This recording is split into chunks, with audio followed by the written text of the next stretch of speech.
Ottawa Fringe is 10 days of shows, of socializing, of just randomly talking to people until 4 in the morning over things that you wouldn't get to talk to anywhere else. Live performance here is all about words, about people on stage speaking it. Much of it is direct address. And then afterwards, everybody can talk about what they just saw. They can parse the meaning, maybe they hated it, they can talk about that. But it's very easy to talk to other audience members, and in that way it generates community. Hi there, Ottawa. I'm Valerie Cardinal from Onstage, and I'm sitting here in Arts Court after another delightful evening at the Ottawa Fringe Festival. And the best part is there's still a full weekend of Fringe left to go. Are you wondering what you should see? Well, we asked around for you. It's a take on the witches of Macbeth.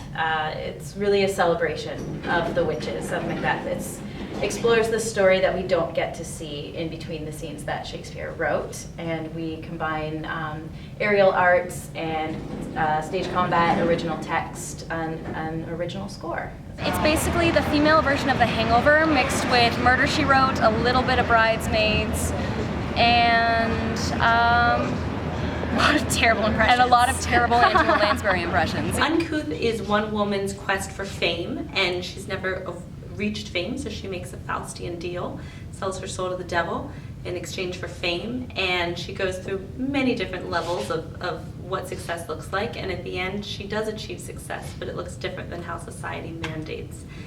So she achieves success in her own subversive way. It's it's based on a famous 1889 travelogue by Jerome K. Jerome. It's about 3 British dandies who decide that they need to get away from the city, and they decide to go camping for a week on the Thames River, and it's hilarity ensues as bad camping adventures happen. A parent in a witness protection program, as well as an older parent who has grown up as a pet.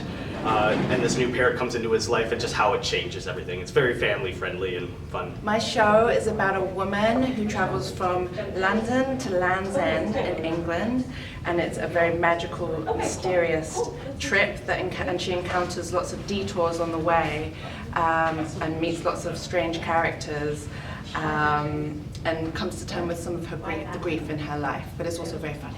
It's about a bunch of adorable little detectives, 12-year-old detectives, who are friends but end up competing each other in hilarious, violent semi-ways of who gets to solve these mysteries in town. These grisly mysteries. And Inescapable is about a holiday party and 2 men who feel like they are trapped at this holiday party. They feel like they're at a holiday party that's been going on forever. And over the course of the play, their own relationship starts to unravel as they slowly begin to discover a sort of secret, sinister aspect to this seemingly never-ending holiday party. Magical Mystery Detour is the best show I've seen this year at Fringe so far. Toot Nanny was awesome. Crackers is freaking hilarious. 2 guys in a giant parrot suit. And Zach Sultana's Space Gigolo. A show called Screw Tape. It's based on 2 of C.S. Lewis's books, updated to the 21st century, and he scares the willies out of me. 2 Girls, 1 Corpse, which is it was hilarious. Just laugh riot. Really. I've seen My Boyfriend Should Have an Accent, I think is the title of the show, Emily Coleman. That was fabulous, well worth checking out. Loved Mars. Mars is fantastic. Mars, you should go see it right now. Yeah. You're gonna love it. And It's it's so like good. such a simple little show, but then they just are like, this story is incredible. I'm like, They almost made me cry 3 times. Yeah. And that's hard to do. But it's also hilarious. Yes. Well, this is the backstory of the witches in Macbeth, with added dialogue, with added activity, and with acrobatic silks, and it's all melted together and it works together along with sound design and lighting design, and it's just amazing. I saw the Zach Sultana, which is the Space Gigolo, wonderful physicalization and just storytelling. And a bunch of different characters, a lot of fun. I'm really looking forward, I haven't seen it yet, to, I don't know how to pronounce it, but Pachiv, exclamation mark.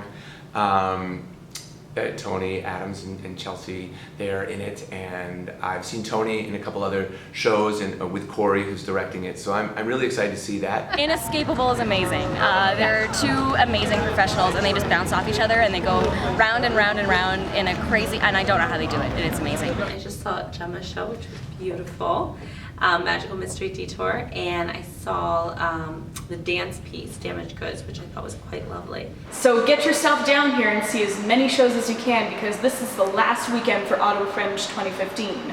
And don't forget to check out our reviews on onstageottawa.com before you go. Right now, we've got at least one review up for every single show. Well, one cool thing I think is the shirt that I wear. I really, it's this lime green shirt with like a tactile chicken chasing a bumblebee. It's a shirt that I owned before the show even existed in any way, shape, or form. And then once I'd created the show, and I was like, what would this character be wearing? This character he's in heaven, he's just gonna wear whatever he wants, he's gonna wear whatever he likes. I'm like, I have this one shirt that I bought once as a sort of joke to myself, but I would never wear it in public.